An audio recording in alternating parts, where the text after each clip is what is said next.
right, recording in progress, got it. Okay, so from Viveka Chudamani, that 31st shloka is, it is given that among the means and conditions necessary for moksha, liberation, freedom, devotion alone is supreme.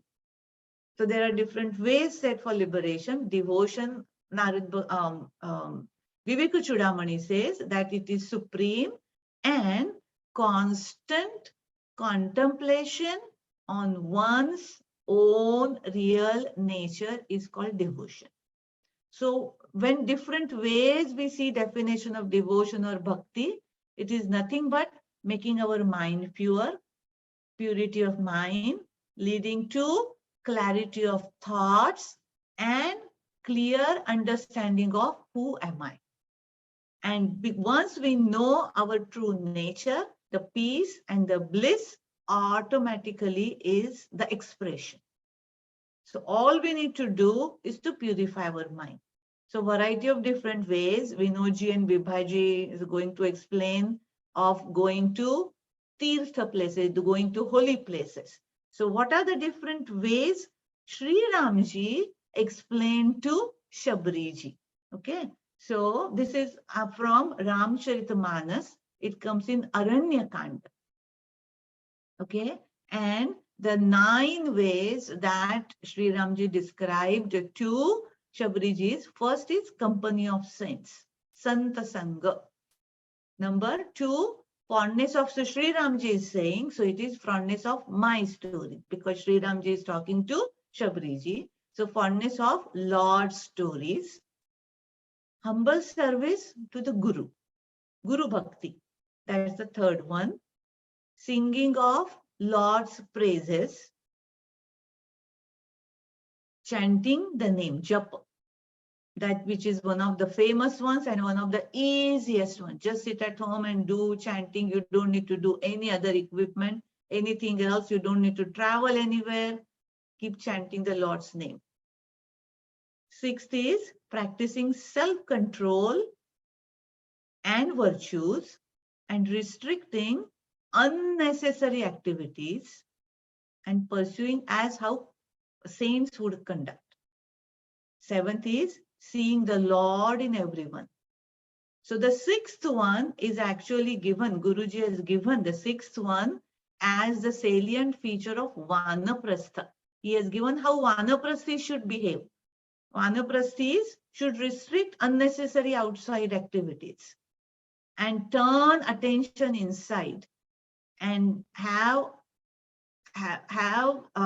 attitude that I want to follow the conduct as saints have been doing. And so restricting outside activities, extrovertedness, and turning inside. That is Vanaprasthi. So this is very perfect for us. I will spend little bit more time on the 6th one as I go further, because it is appropriate for this forum. The 8th one is remain. So I didn't say, I think the 7th one, seeing me in everyone, and not just seeing Lord in everyone, considering saints greater than the Lord. And what does that mean? It sounds confusing, but again, we'll talk about it. Then the 8th one, remaining happy, content, and very important part, never seeing faults in others. Never seeing faults in others. That is one of the way of the bhakti. And why it is that? Again, I will explain. And the 9th one is being guileless, being straightforward, and with faith in the Lord, and not getting carried away by too much sorrow or too much pain, remaining equipoised, whether in sorrow or whether in joy, remaining balanced. Sita Pradnya, as it would call it. Okay. Now, what I have done, I have picked this portion where our Guruji sings this Navavidha Bhakti. So I'm going, we will listen that. It is little over 2 minutes. And then I will go to the first one, company of the saints. Is that okay? So these are the 9 different ways we can purify our mind so that Lord wants to come and stay in our heart. We contemplate on the Lord, and then we become peaceful and happy. That's the kind of a gist of it, if I would summarize it. So I'm going to share the Guruji's chanting of this portion, Navada Bhakti from Aranyakanda. Share. As I said, it's just little over 2 minutes. And the wording is also will accompany it. भगतिहीन नर सोहई कैसा, बिनु जल बारिद देखी है जैसा। नवधा भगति कहूँ तो ही पाही, सावधान सुनु धरु मन माही। प्रथम भगति संतन कर संगा, दूसरी रति मम कथा प्रसंगा। गुरुपद पंकज सेवा, तीसरी भगति अमान। चौथी भगति मम गुण गण, करहि कपट तजि गान।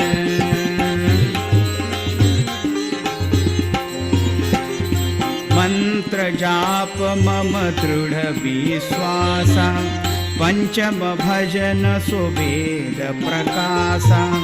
छठदम शील विरति बहु कर्मा, निरत निरंतर सज्जन धर्मा। सातम सम मोहि भय जग देखा, मोते संत अधिक करि लेखा। आठम जता लाभ संतोषा, सपने हूँ नहीं देखई परदोषा। नवम सरल सब सन छलहीना, मम भरोसा ही हर शन दीना। नवमहु एक जिनके होई, नारी पुरुष सचराचर कोई।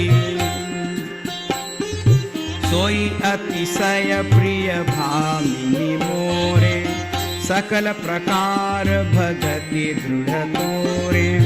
जोगी वृंद दुर्लभ गति जोई, तो कहूँ आजु सुलभ भई सोई।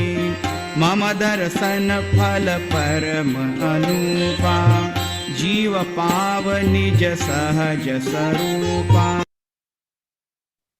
So that's the portion, and these are the 9 again, just to review.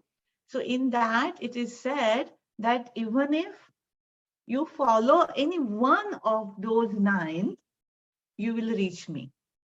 So we will find out about 9. You pick any one that suits you, your personality, and we'll go further from there. So the first one is, which is the first one? After all this listening to the 9 one, which is the first one? Santa Sangha, right? The company of saints. So before that, Santa Sangha, it's actually Sat Sangha. Sat Sangha meaning company of the Sat, company of the absolute, company of the truth. So that means I constantly remember I am that, the Sat part. But it is very difficult, company of the Sat, because I have not understood that I am that. So then next is Santa Sangha. Those who have understood or realized they are the Brahman, having the company of these people, Santa Sangha, would lead us to imbibe their qualities and imbibe from them, just by looking at them, different ways of understanding that I am that. So that is the next level. But again, the physical company we may not get. Like our Swamis, Rishis, those who have Brahma Swarupa, they have realized that. So even that may be difficult. So first is Satsanga. Second is Santa Sangha. That may be also difficult, having a physical. So then following their books. That would be the next one. Reading their books, reading their scriptures, whatever those have been written. And it is said that whenever we are studying a particular scripture, that deity, that Rishi is there around us to bless us. So suppose we are reading, I'm talking about Ramcharitmanas, as we know, Hanumanji is always there. Whenever he's talk about Rama, Rama is also there. So that happens, those deities, those rishis are there to bless us. And we have to get that feeling that I'm receiving this blessing. And how do we do that? By going near or having that feeling that I'm getting blessed. I will give you a simple example. There is a fireplace and it is on, it is turned on, it is giving heat. If you're sitting far away from the fireplace, we don't get that heat. We have to go closer and sit closer to the fireplace. Then only we can experience the heat. So same way, the blessings are there, but we have to receive those blessings. Second example I will give is of the tuning of, now these days there is no radio station, maybe TV you will understand, but I will give an example of radio station because that I have experienced when I was a child. We used to play whatever different radio stations and we have to turn, and until that vibration or frequency is matched, we won't get that particular. Actually, that time our used to be whatever that Hindi songs, Ceylon. From there, those songs used to come, Hindi songs. So to tune to that, I had to like really turn the knob and make sure I'm getting that reception, isn't it? So we have to tune to that frequency, then only we will receive it. So same way, to receive this blessing, which are already there broadcasting, we have to tune our instrument to them. So the highest tuning, so I will show you this one slide, and then I guess my time would be up. So I will show you this slide, which is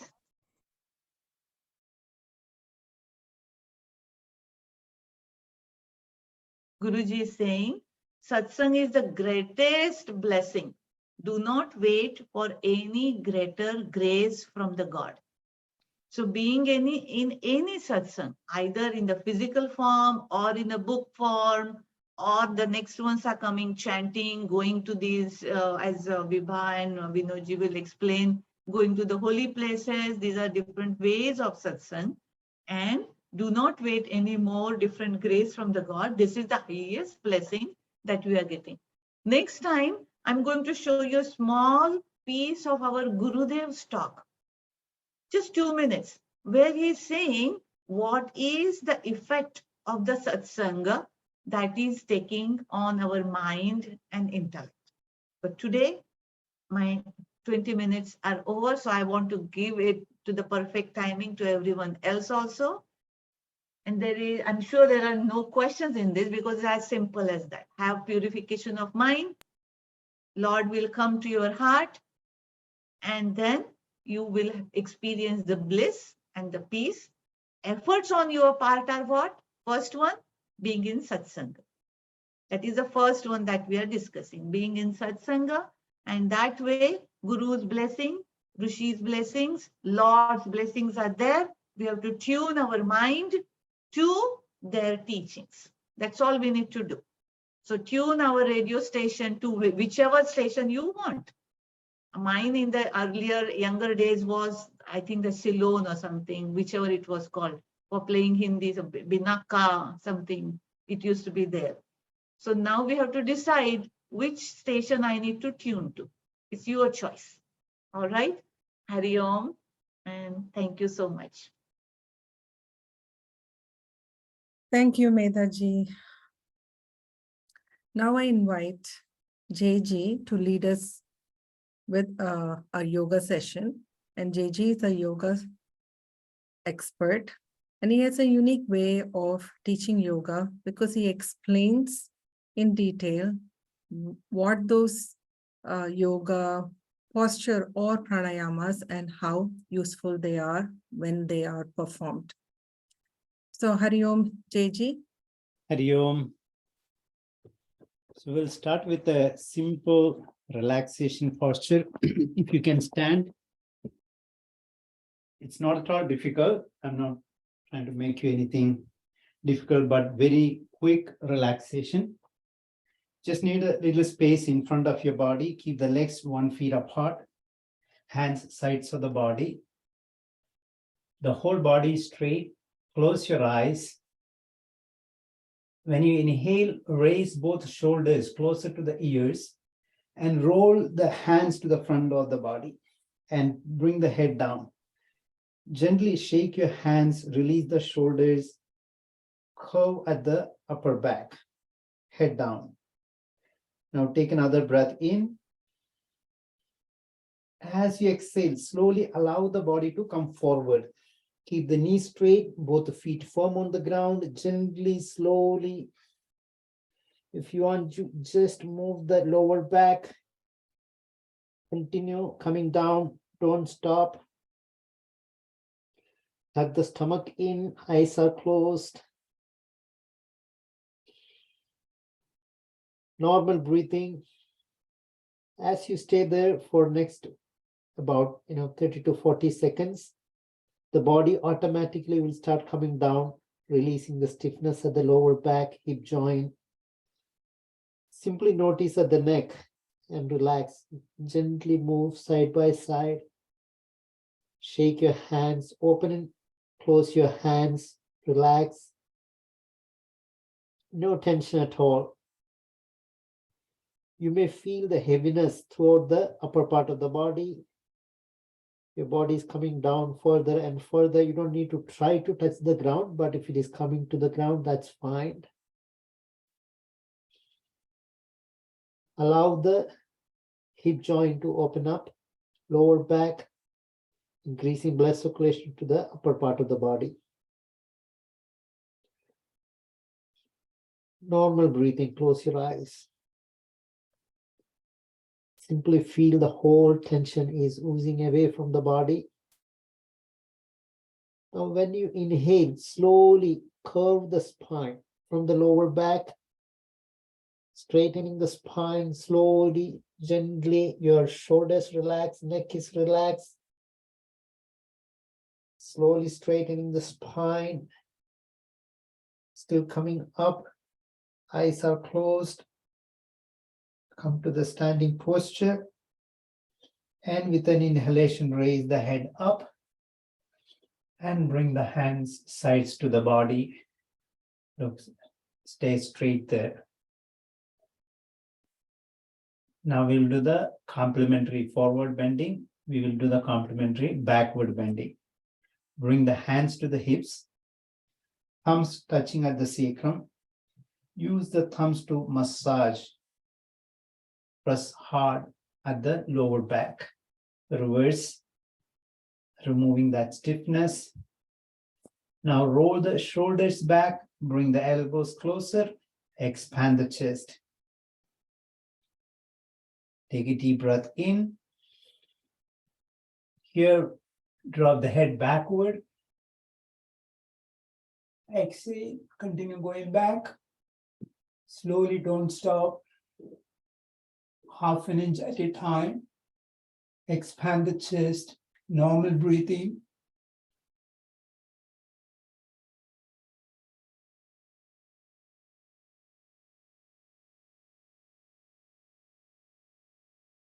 Eyes are closed. Head backward. And slowly come back, slowly, gently come back and release the hands.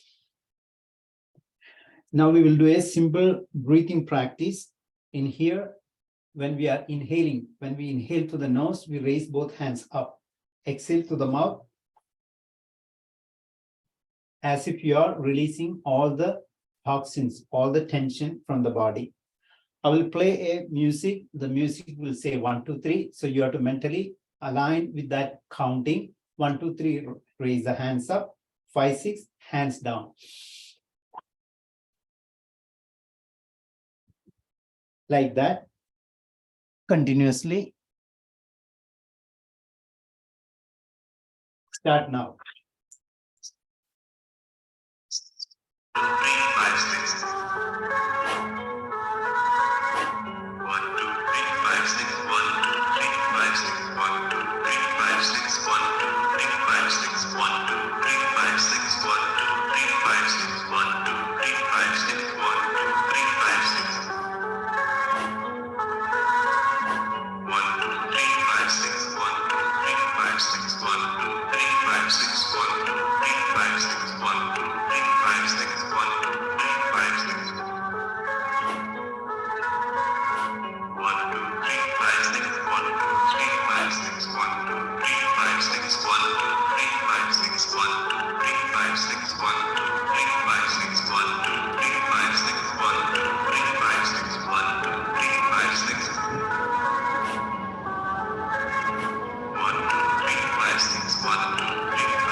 Sit down.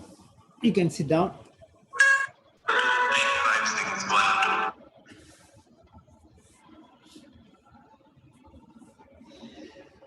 So this will automatically energize the whole body. Now we will do Nadi Shodhana, or we call it as Anulom Vilom. Initially, we make the Nasika Mudra, where we make a fist with the right hand, open the little finger, ring finger, and thumb. This is called Nasika Mudra. And then we'll gently close the right nostril and we'll inhale gently through the left nostril, 4 count. 1, 2, 3, 4, inhale. And then use the ring finger to close the left nostril, exhale to the right nostril, 4 count. This is the beginning. And then as you practice regularly, you can do 1:2, 4 inhalation, 8 exhalation. And advanced 4 inhalation, 16 count holding, exhale 8 count. But we'll do basic one so that we will be able to practice it regularly. It's simple practice. The understanding behind this is we have a Sushumna Nadi, which center in our body, and Ida and Pingala, left side and right side energy channels. Through this breathing, we'll be aligning all the 3 channels that is important in our body, energy channels. Through that, we'll be able to cleanse all other 750 nadis. Make a fist, open the little finger, ring finger, and thumb. Close the right nostril. Slowly inhale to the left nostril. No force required, gentle, simply observe mentally. Close the left nostril, exhale to the right nostril. Again, gently inhale to the right nostril, keep the eyes closed, and exhale to the left nostril. You can also mentally count 4 when you inhale to the left nostril. Exhale to the right nostril, 4 count. Keep the back straight, neck straight. You can keep the hand close to the body so that you will not have the shoulder pain. Inhale to the right nostril. And slowly exhale to the left nostril. No force required. Simply enjoy the movement of breath through the left nostril. Inhale. Notice the stimulation at the right brain. Right brain is predominantly imagination and emotional energies.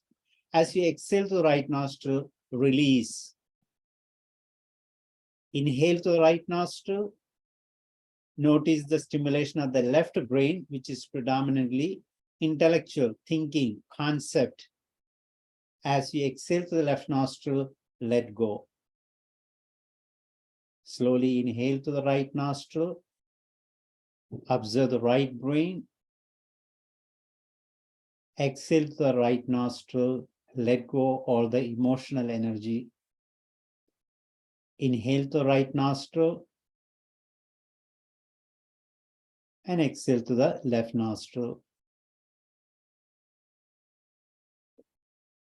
Continue. You may also include a Gayatri mantra with the breathing. As you inhale to the left nostril, Om Bhu Bhuvaswaha Taksavitur Varenyam. Exhale to the right, Bhargo Devasya Dhimahi Dhiyo Yona Prajodayat. Again, inhale to the right, Om Bhu Bhuvaswaha. Exhale to the left, Taksavitur Varenyam. Inhale, Bhargo Devasya Dhimahi. Exhale to the right, Dhiyo Yona Prajodayat. And you can continue the chanting. With the chant, continue breathing for one or two more minutes.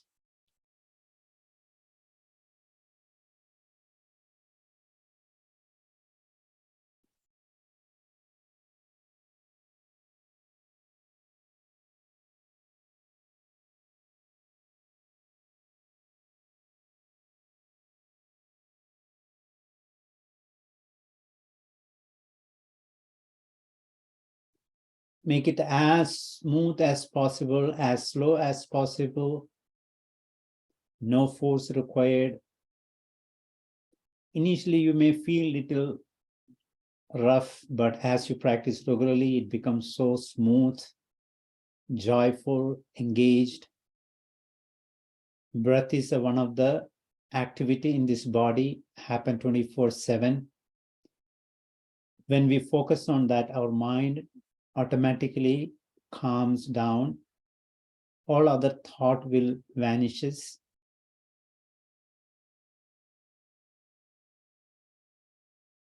It's also bring the stability into the body, enhance the energy.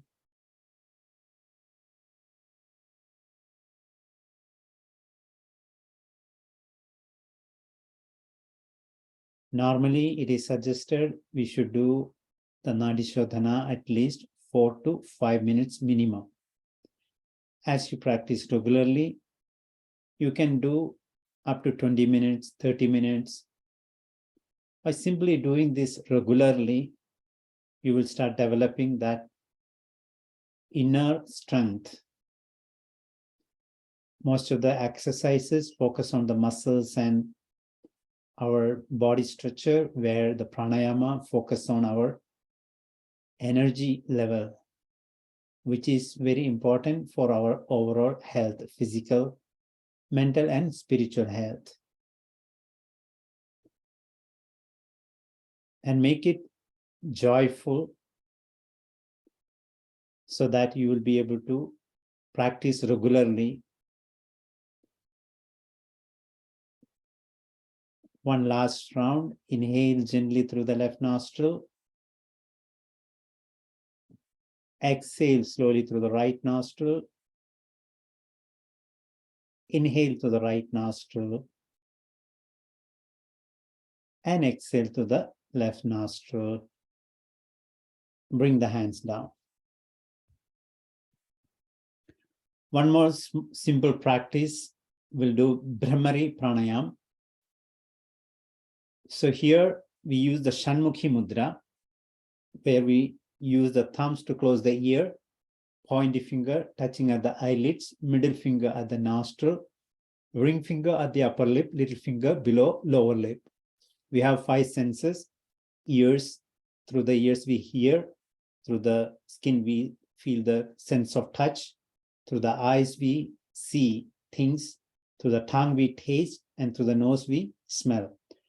And the sixth one is the mind, Shanmukha, 6 faces.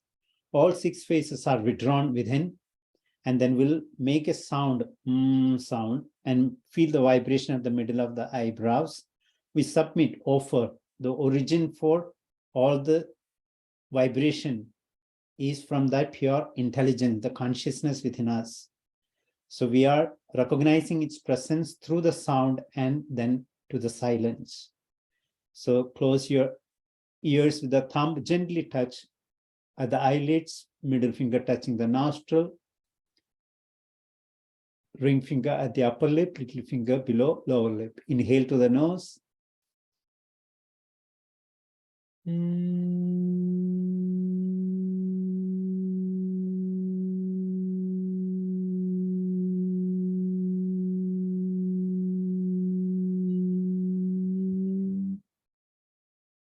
Second round, inhale.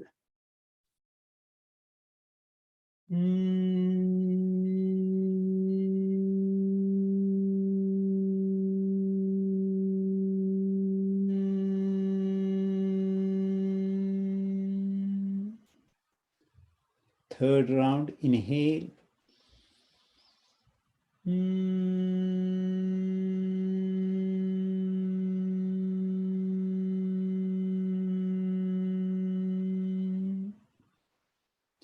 And bring the hands down. Keep your hands in Chin Mudra.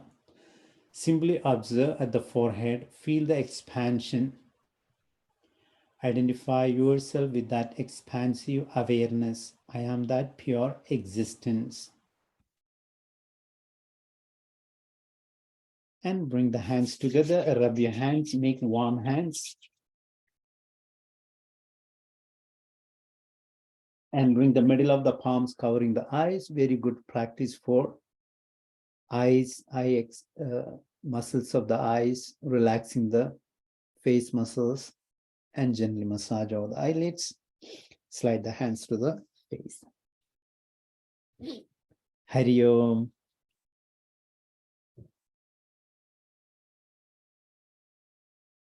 Hari Om. Thank you, JG. Thank you so much. That was very relaxing. We have a new participant for this program, Krishna Ji, and I welcome Krishna Ji, and he can say a few words about himself, and he has offered to sing a couple of bhajans. And after him, we'll have Prabhaji do her bhajan as well. Krishna Ji, Hari Om. You can unmute yourself. Hari Om.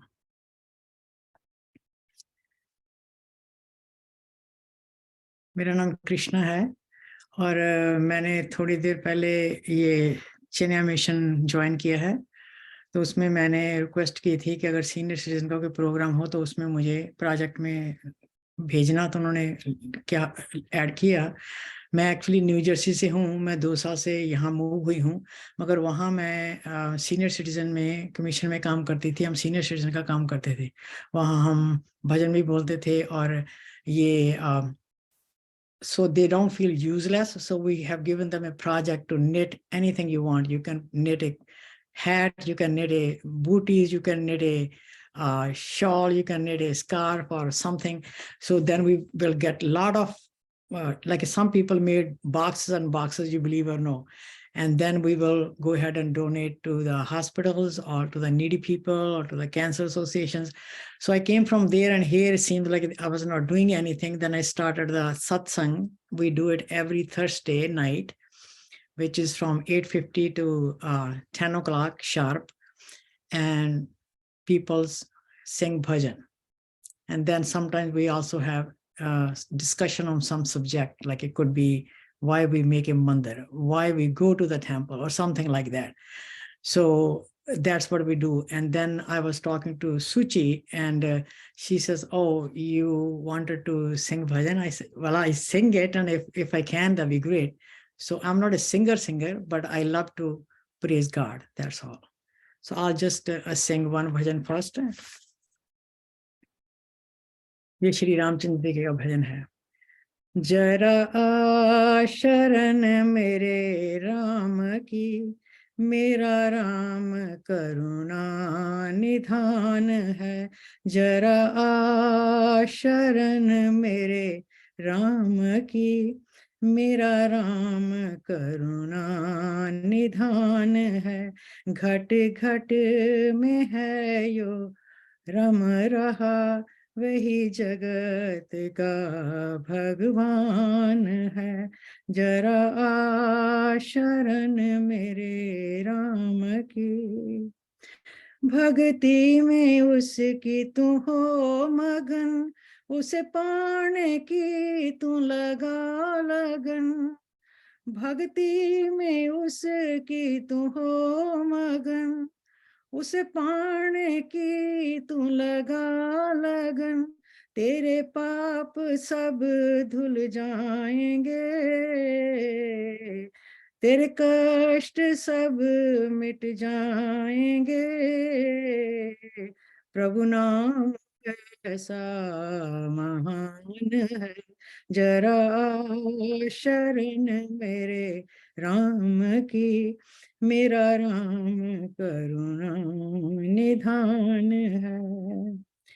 लिया आसरा जिन नाम का, वही बन गया प्रभु राम का। लिया आसरा जिन नाम का, वही बन गया प्रभु राम का।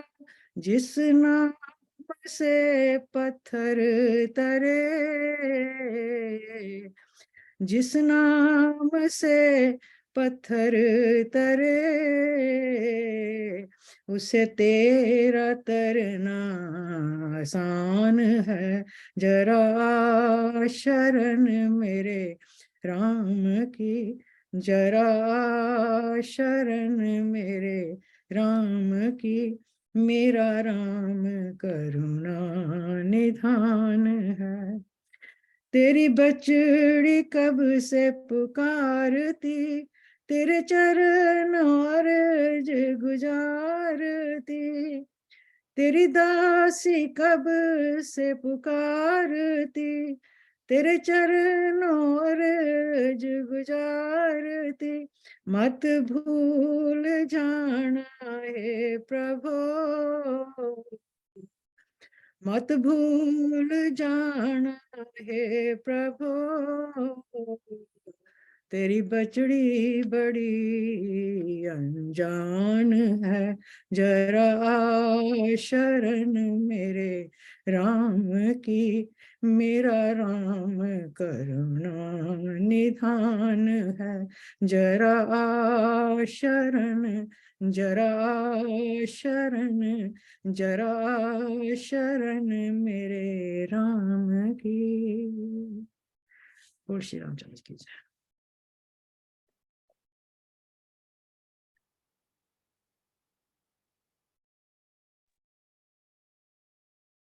Thank you, Krishna ji. Do you have one more bhajan to sing? Why don't everybody does? If there is a time, then I'll do it, because I don't want to take more time than the other people. Take it? Okay, I will have Prabhaji sing the next bhajan, but we enjoyed it thoroughly and we really appreciate how you're keeping active in, in addition to your spiritual pursuit. And also, you're so generous to give all those knitting to the hospitals. We should connect. Please bring your friends to this program as well, Krishna ji. Thank you. We have like a 52 people who's, come to every Thursday, 54, something like that. And we have 16 people who sings bhajan. Yeah, you can bring your friends, take turns and say, come and join our program too. Okay, But sure. we'll be in touch. So I'm Sangeeta Bala. We'll be in touch with that senior service program. They are very old people, like 90 years old, 80 years old, but they sing beautiful, believe or not. They're very good people, 90 years, 96 years. And you see how enthusiastic they are, they sing. And they said they look for the Thursday. They wait when the Thursday is going to come. So they can also come for this third Saturdays. They are welcome. This program is for you. This is for every third Saturday? Saturdays, 5 p.m. Sure. Okay. Thank you. Thank you. Krishna ji, if you can put your telephone number in the chat or email me, I'll be in touch with you. Oh, sure. Thank you so much. Now, Hari Om Prabhaji, please lead us in your bhajan. Thank you. Hari Om. जय जय प्रभु कमल नाभ, जय जय प्रभु कमल नाभ, कमल लोचना रामा, कमल लोचना। जय जय प्रभु कमल नाभ, जय जय प्रभु कमल नाभ, कमल लोचना रामा, कमल लोचना। शेष शयन नारायण, शेष शयन नारायण, गरुडासन सच्चित धन, गरुडासन सच्चित धन, करुणाकर अघम लहर, करुणाकर अघम लहर, पतित पावना रामा, पतित पावना, पतित पावना रामा, पतित पावना। विश्वात्मा विश्वपते, नट नर्तक नागर हरि, पीत वसन वनमाली, पीत वसन वनमाली, नंद नंदना रामा, नंद नंदना।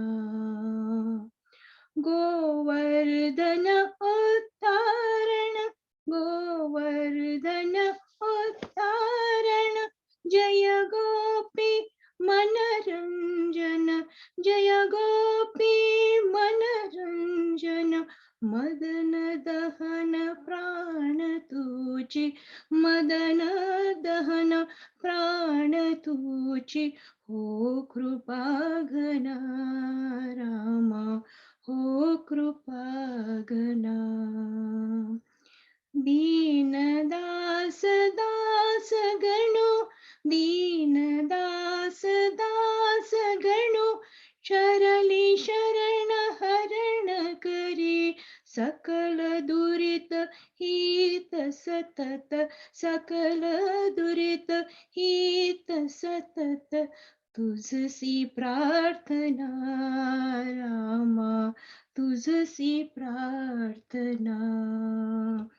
जय जय प्रभु कमल नाभ, जय जय प्रभु कमल नाभ, कमल लोचना रामा, कमल लोचना, कमल लोचना रामा, कमल लोचना। नमस्ते। Thank you, Prabhaji, for rendering that bhajan. It was very soulful. And I think we also enjoyed that bhakti that was coming from your voice. Thank you, Hari Om. So slowly, let's talk about immunization. You know, I'm coming back to what to say, we're coming down.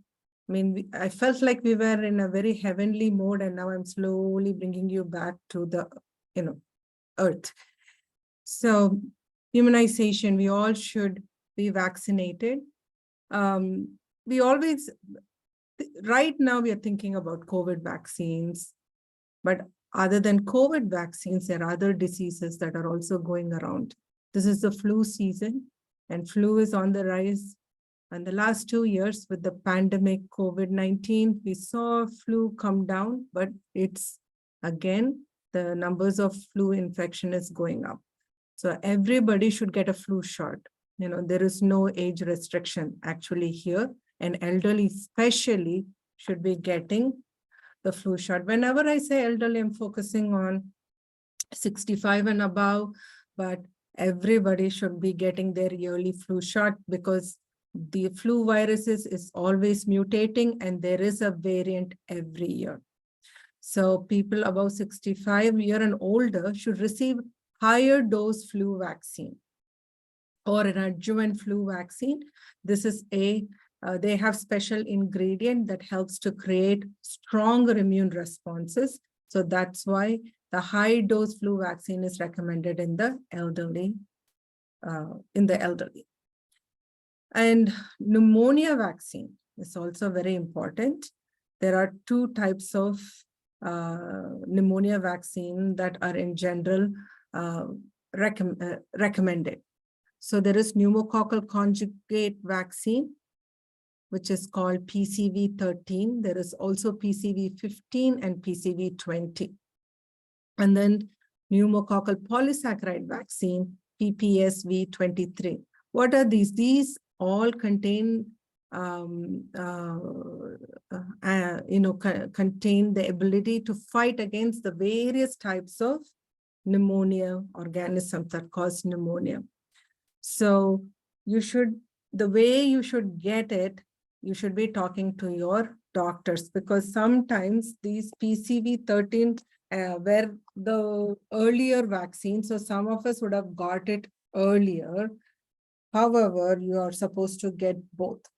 So you can do it in series. Supposing you had got the PCV13 already, then you have to wait for a year before you get the pneumococcal polysaccharide vaccine 23. So they should be given a year apart. So that is something you want to remember. But if you had gotten the second one first, right, then you wait again a year to get the PCV13. That is something that you should let your doctor know and get it.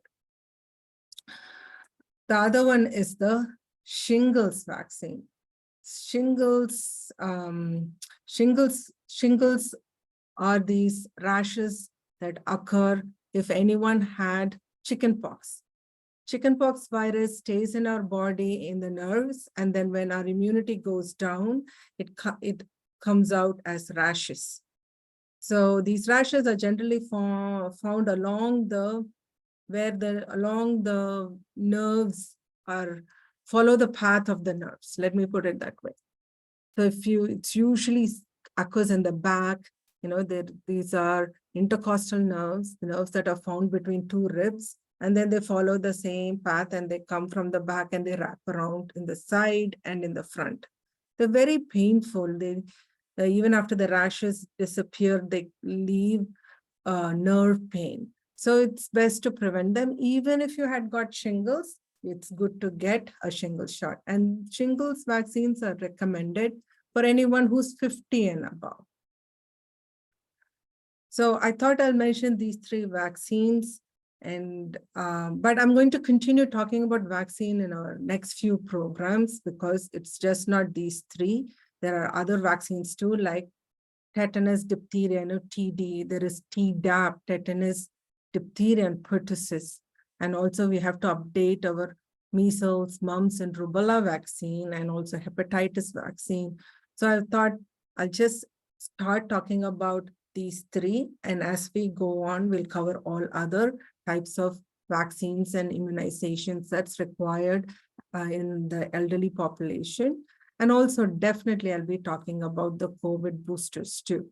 So just briefly, so there are now the most common types of vaccines that we have is Pfizer and Moderna, right? So you should have two doses. For Pfizer, it is 21 weeks apart, the second dose. And the Moderna vaccine, it is 28 weeks apart. So 21 days apart and 21 days apart and 28 days apart. So 3 and 4 weeks.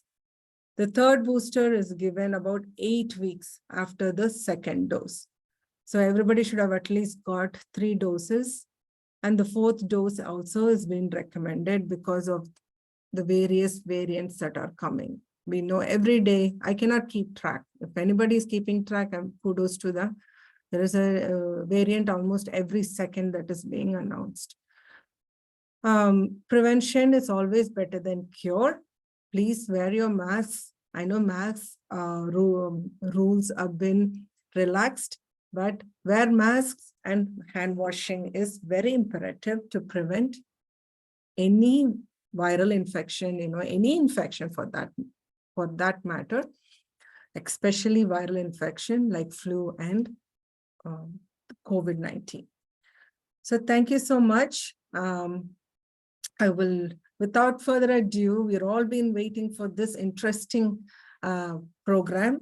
We are now going to invite Vinod ji to talk about his Yatra experience. It's very interesting place that he's going to talk about. I will not spoil the surprise. So Hari Om Vinod ji, please talk about your Yatra experience. Hari Om. I have a shared PowerPoint. Let me see if I can do that.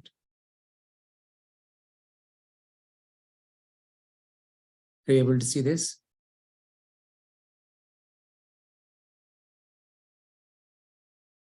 Is it showing? Okay, good. Okay. Let me do.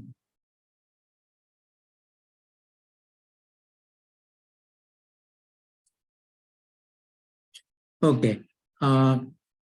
Yeah, and calling it Yatra is kind of different, but as we go through, I'll talk through that. We will you will know a slightly different way.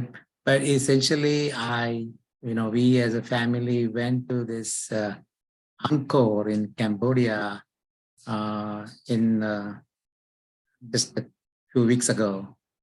And 1 year ago, if I'd asked somebody, asked me, where is Cambodia, it would be difficult to exactly describe. So I wanted to put this out there. It's not very far from Myanmar. I don't know how many people know, but it used to be called Brahmadesh before, some time ago. Even, I remember learning it as Brahmadesh in my books. So that's next to Bharat, and then Thailand, and then Cambodia. So just to kind of give some sense of where that is. And that Siem Reap right now is basically where Angkor, next to that is Angkor actually. So, it's been kind of my, a long time ago, I'd heard about this, what this was, and people talk about it. So, we thought of going there and seeing what it was. So Angkor was, this whole area or city, what we call, there are a lot of superlatives about it. So it used to be called Yashodharapura. It was the largest city in the world at that time. And when I said at that time, around 1100 CE, then actually the size of that is bigger than even today's Paris or even today's New York City, all 5 boroughs. They built so many reservoirs. You can see this is called Barai, is a reservoir. So there are 2 eastern and western Barai. And then there are all these moats around these temples. And then there are so many Barais, and then canals. If you can see here, this straight line is not a regular river. So it's probably a canal that they built. So huge construction they did, and they built this city. They say it was about 800 kilometers of network of road network and all they built. So this interesting fact I learned about is it used, to build all those temples and the city, it took more stone than Egyptian pyramids. So just kind of wanted to give a sense of how huge this was. And that was what I was finding it interesting. Wanted to go there and see for myself. So this is the current view of, and I just took it from Google Maps. And I wanted to actually measure the distance. So in Google Maps, you can measure the distance. And if you need one of this barai, what they call reservoir, if you see the width is about 5 miles. So 5 miles on this side, 5 miles on that side. This walled city you see here, that is about 2 miles, square. So huge development. And then all along they had the rest of the city.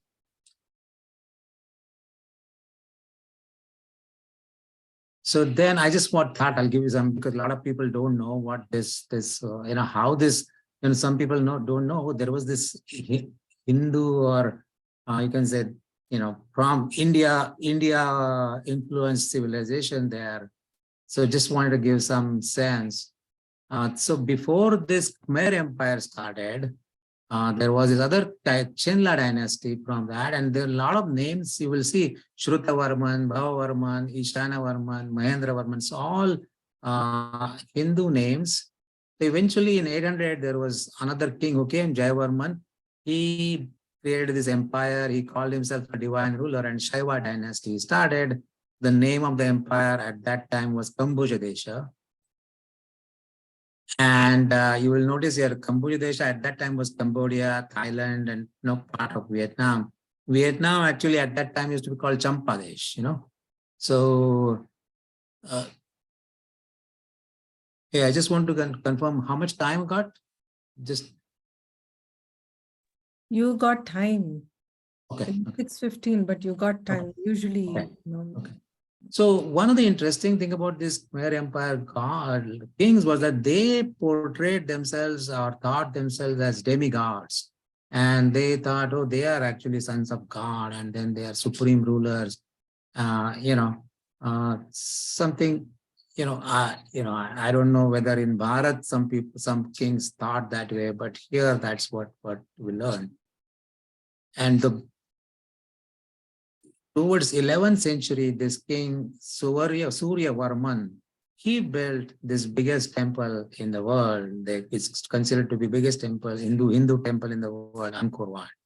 And after that, another king, Jayavarman, he built a lot of buildings out there. He, in fact, built more sandstone buildings than all predecessors. And he followed Buddhism. So there were kings who followed Hinduism, then they followed. At that time, there was no Hinduism and Buddhism as a religion, right? So it was just following certain philosophy. So they just followed that. And he built this walled city called Angkor Thom. So just wanted to give us kind of an idea about what this Angkor Wat is. So Angkor Wat temple, if you see here from the aerial view, you can see there's a water moat around that. So this is that water. And I just put again by Google map, I measured this. So this particular just width or says about 1.5 kilometers. So this big thing was built with water in it. So and still there is water today. In fact, what I learned was that it is to actually as a construction thing for the necessity was that there was to be water because the water keeps the sand below it or the soil below it moist, and that supports the structure very well. Anyhow, that was built around that time, took about 30 years to build. One time we talked about it, and it was built to honor Hindu god Vishnu. But eventually the next king that came, he converted the entire thing to Buddhism. So he actually took out Vishnu statue and put Buddha statue there and things like that. But some of the other stuff still remains to be Hindu. Original name was called Parama Vishnu Loka of that. So here, just to kind of give a sense of the size of that. So we are walking through that moat, like on the bridge. And you see how huge is that. The temple is quite behind that. You can see that so far out there. And then as we come, this is the map we can see. And as we come closer somewhere, we are here. Now we can see the temple. And this is the pool or there are two reflecting pools and our picture here. And now we can see it nearby. And then we come near the platform here. And that's where we can see the temple clearly, behind us. So now just to kind of give us some sense. So as I mentioned, right now the central part where the main deity, right now there is no statue there. But if you notice here towards the entrance, there is a statue of Vishnu. That still is there, or I think it was removed, but there's some people decided to put it back, and I think it's there now, where some worship is possible. In this entire Angkor area, all these temples are now under UNESCO as a UNESCO heritage. So they can't be, the religious, rituals cannot be done. But just here they kind of do that, just incense sticks and all, but that's all. The more important thing is you can see here this kind of graphic shows there is a moat here. What they built are these kings and the people who they actually had people going from India, of course, for architects and all. They had this whole temple was built with astronomy in relation. So a lot of things are built like that. This is considered as a cosmic sea, and the directions and all. On the right hand side, I have shown a picture where there is a place where I put my phone with a compass on there. Somebody told us that how to do that. And then all these lines and all, they're exactly north-south. And this is a west facing. So how such a huge structure they built with such a precision, And at the center, there are 5 towers. Those are in a Mount Meru structure. So they basically thought this is a Mount Meru, abode of the gods, And then around these initial first, there are 3 levels, of course. This is 3-level temple. So this is first level, second level, and third level for the main deity. Outside the first level itself, there are some galleries. And these are the galleries where there's a lot of carvings done on the walls. There is a battle of Devas and Asuras, then victory of Krishna over Banasura, then victory of Vishnu over other Asuras. And then Samudra Manthan is a big thing. That is one gallery is there. Then there is a gallery for heavens and hells, depicting those. Then this one is the historic procession of the king, the Suryavarman who built this. And the 2 galleries, one is for Kurukshetra war and one is for Lanka. So that is still all those you can see very well. Some of them, very few of them actually are kind of incomplete. I think they didn't finish it, but most of those galleries, and we can see probably some picture. Now here is one picture. This is how that gallery, looks. But you can see here, these pictures are, or these carvings, all the gods on their vahanas, different vahanas. Each one, his god has a different vahana. So they're kind of shown that way. So many interesting things, Then you see here, Lanka war is shown. This is Hanuman and Rama, and then different other monkeys participating in the war. On the right hand side, this is Vishnu on Garuda and with that war with the Asuras, So the stone here is not that great. Like sometimes, we can see, I'll show you some other temple. They have a stone where they can do deep carvings. Here, they couldn't really do deep carvings. So these are bas relief kind of carvings. Now, so as I mentioned here, this the temple. Now we can see the close up here. It is built in, you can see like, outer layer, then inner layer. So it kind of goes like a pyramidal thing where, you keep putting stones on top of each other. And this is the Buddha statue, and this is where they still do worship on Buddha. So, Buddha.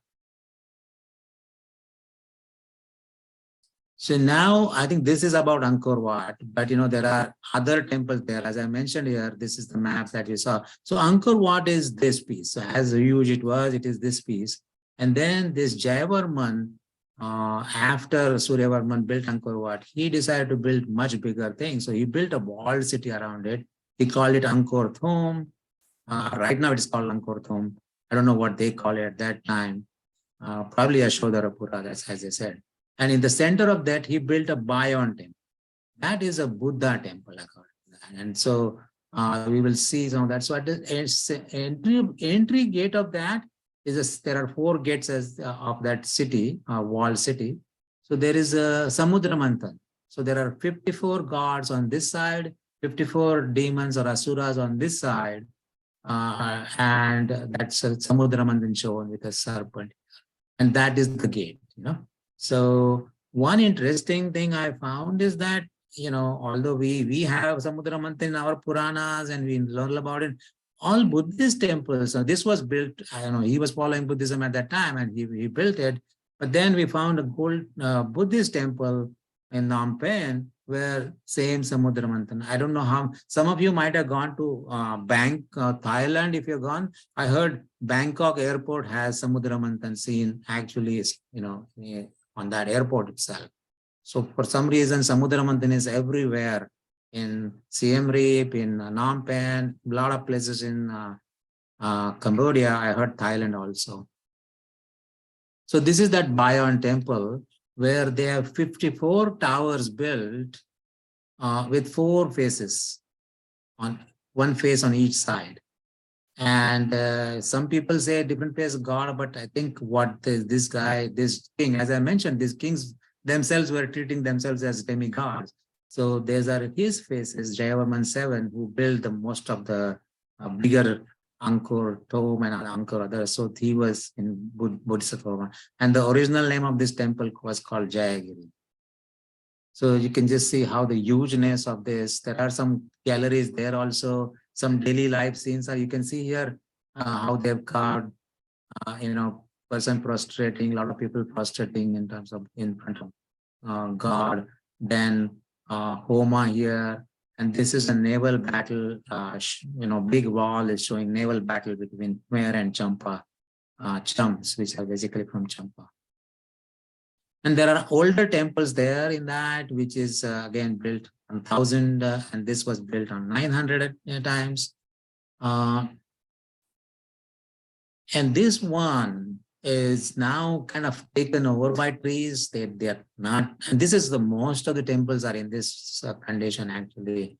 Angkor Wat is very still intact because of that water. They say if the water goes away, then the temple starts crumbling, all the stone structures. But this is not in good shape, but this was actually a monastery and a university.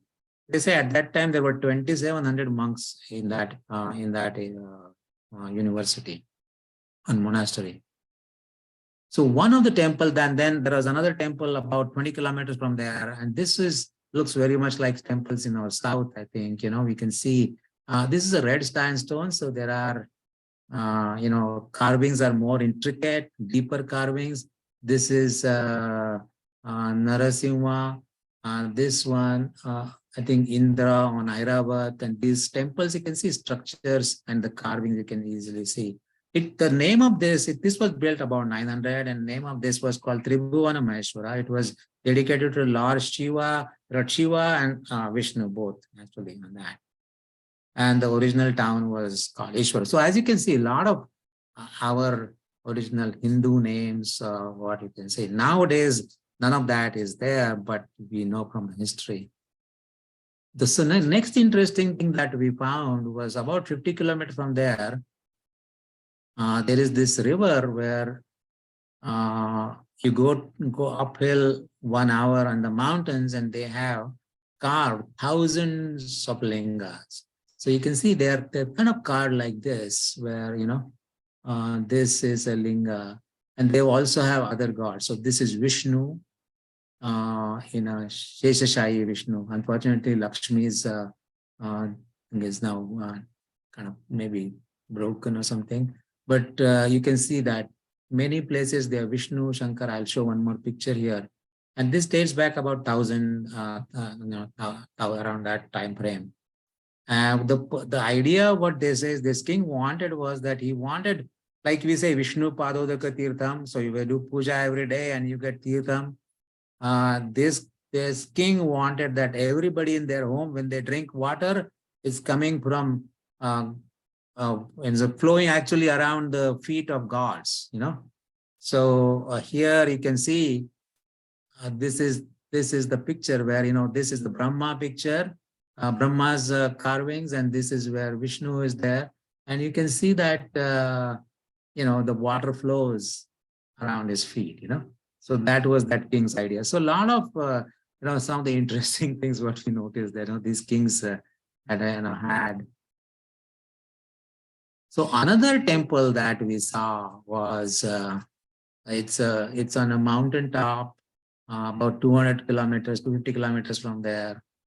This is called Prasad PVR. Now, if you see, it's like a mountain top, and there are like Gopura kind of structure. In fact, they still call it on the signs there. They call Gopura. And again, this typical serpent structures in the front, and that's and you can see some of the carvings. And a lot of these temples are not, what you can say, not in a good state today, but they are doing a lot of countries actually after UNESCO in 90s, I think, or somewhere around that, they became UNESCO heritage site. They're still finding some more and trying to revive them, and different countries are helping. India is one of them, Germany, France, different countries are actually helping to kind of rebuild them, or at least bring them to some state where they can be visited. So this is what I wanted to just share with you all. Not a typical yatra with the going to the mandirs, but something different that we thought of going there and seeing, and where Hinduism or our Sanatana Dharma had spread out to the Southeast Asia and all. One interesting just fact I'll share quickly.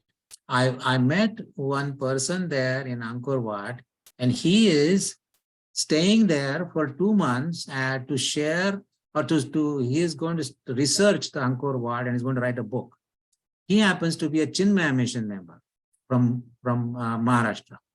So we talked about it. Then he showed me some more things in Angkor Wat, and interestingly or coincidentally, the day after we left, Swami Swaatmananda from Mumbai Chinmaya Mission was going to visit, and he was going to show him around the temple. So a lot of people I saw from Bharat are coming, visiting that temple. Right now, it is not really a temple because you can't really, but he shared with me that there is a similar temple complex in Indonesia, it seems, where the Indonesian Prime Minister took that temple back from UNESCO and then gave it to whoever is, maybe there are some Hindus there, or whoever they want to. And now I saw pictures, Swami Mitrananda, he is in connection with Swami Mitrananda also. Swami Mitrananda shared pictures of that temple where now they are showing Abhishekas to Shivalingas in Indonesia.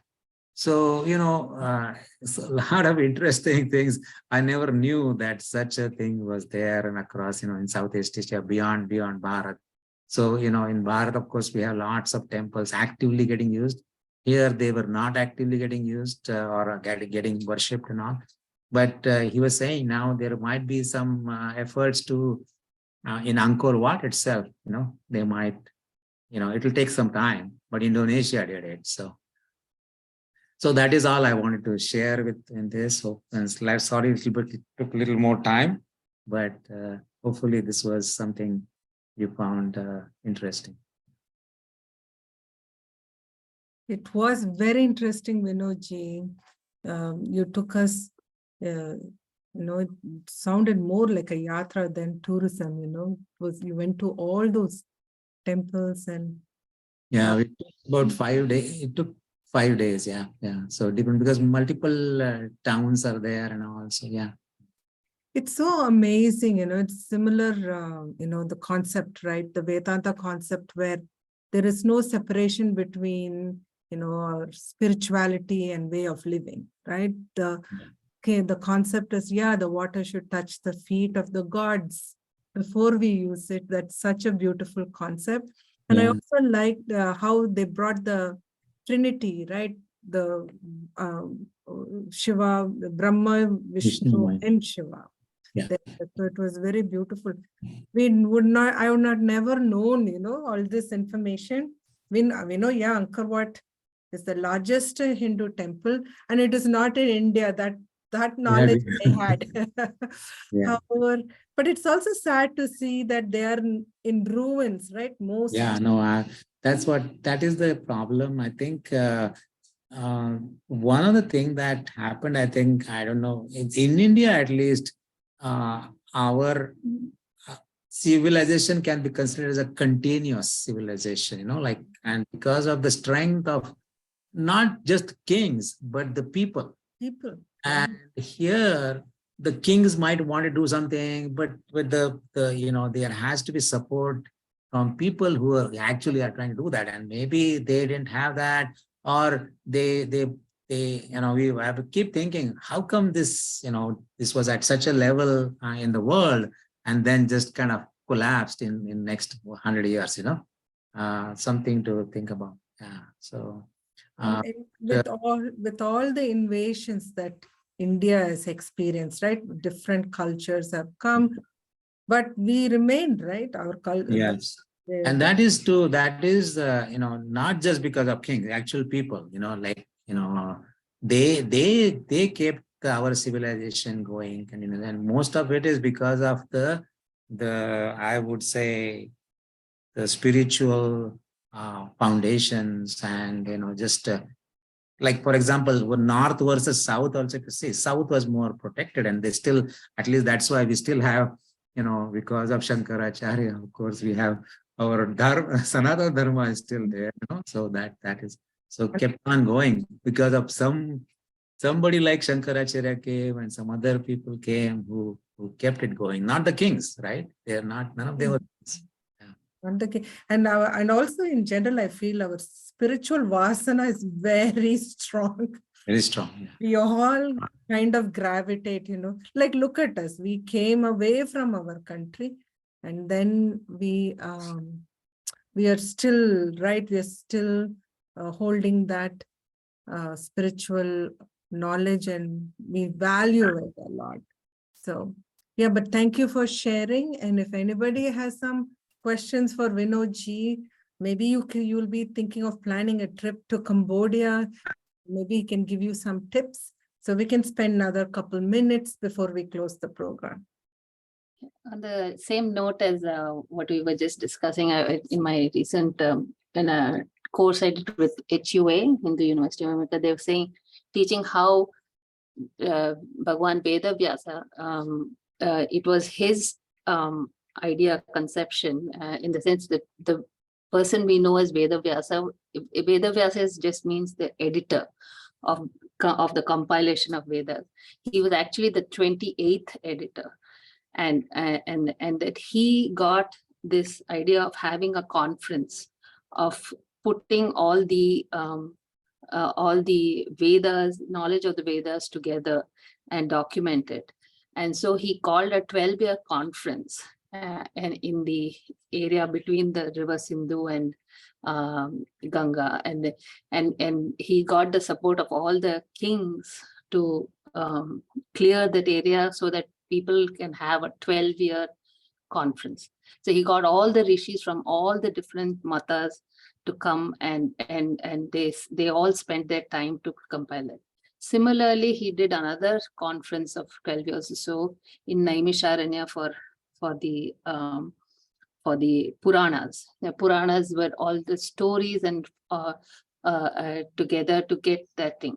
The idea of getting the Vedas compiled, those things, was to keep the pure knowledge, all that available. But the Puranas, the ideas was to dissipate it into the normal people's lives.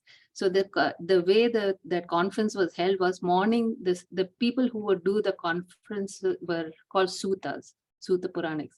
And so the people, every day, the morning, they would compile the story, and they would give discourses.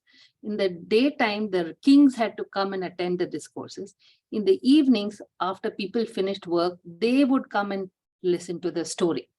So every day, if you keep doing this, that knowledge of all those Puranas would go into the people. And it was basically Bhagwan Vedavyasa's idea that this will survive only if it is a part of people's lives.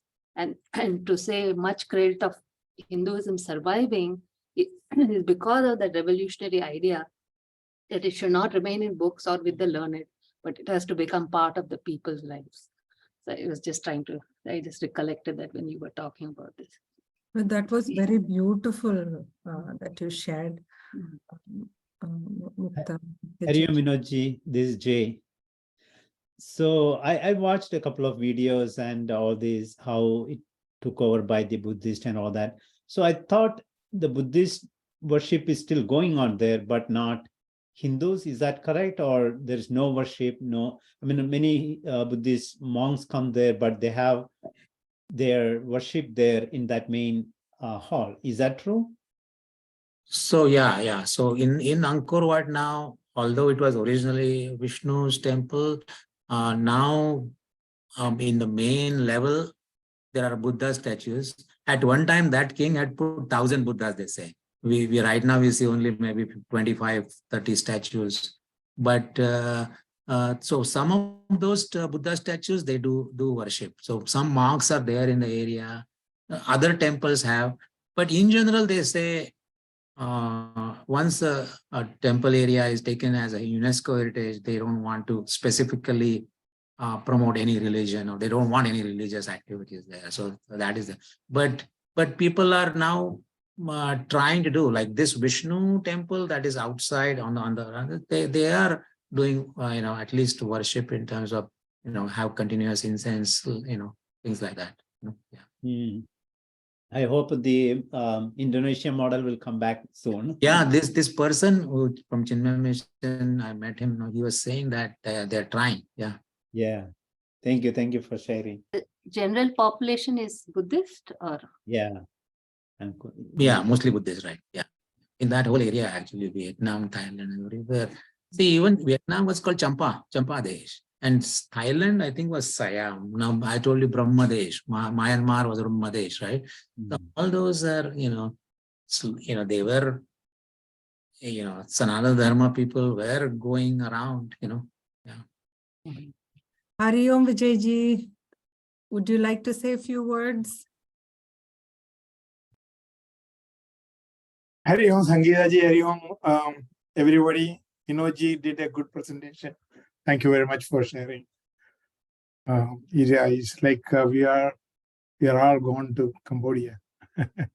Very good. Thank you. Thank you for sharing. Okay, that was a very beautiful program that we had today. So remember, the next program will be the third Saturday in January, which is 21st. So see you all again on the 21st at 5 p.m. for another interesting program of Vanaprastha. Thank you. Hari Om. Hari Om. Sangeeta ji. Closing. Yes, I wanted to tell Vinodji, so thank you for telling us these details, because I've been there and I went in 2014 and I also went by myself, for a yatra, not a pilgrimage, because it's not a pilgrimage site, but it was really good. I did not get most of the information that you shared, So that's really good how you could show us that. I feel grateful for that. Thank you. Yeah, thank you. And they were saying they do weddings also. So did the Chinmaya gentleman, did he say that they do the weddings there? No, I didn't hear about that. Oh, okay. When I'd gone, they said they allow the wedding to be done. Oh, yeah, actually, that is true. So what I saw is that I think Cambodian people have this custom that they, we saw some people where they were after the wedding or as a part of the wedding, they dress up like kings and queens, and like we rent tuxedos here.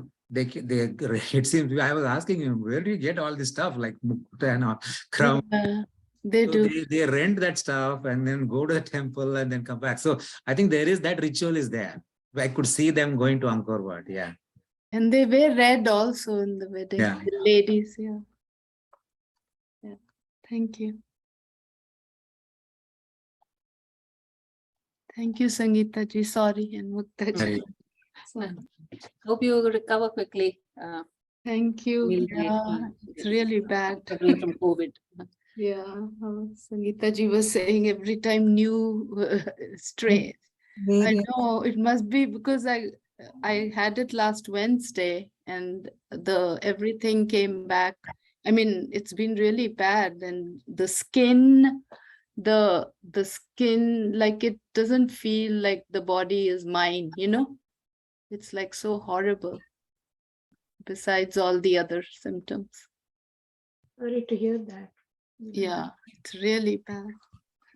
Very sorry. It will be over soon, Neelamji. Yeah, I hope. Everything else, it'll Yeah. be over. Yeah, Yeah, that's- of course, that's what, yeah, like we learned. It's all transitional. I mean, it's Thank you. hard. It's very hard, I understand. And I liked how Mukta ji shared, no, about that thing, like it's so deep. Yeah, I like, so for, I have idea for next program already for our open mic session. I'm going to invite Mukta ji to come and give us more information like that. Yeah, that'll be so Absolutely. nice. Yeah, because, Veda Vyasa, we think, oh, he's a Muni long time ago, but he also had like the vision, like our, what to say, current gurus, right? Something like Swami Chinmaya. Yeah. Yes, I'm not even going to Sankaracharya. He just brought all these conferences, how to take the message to the regular people, right? It's, and not like keep it hidden, like Vedanta is for everybody. That's why she was also saying Bhagwan Ved Vedas, Ved Vyas, like it came out of, like, Yeah. because they also And to think, incarnate.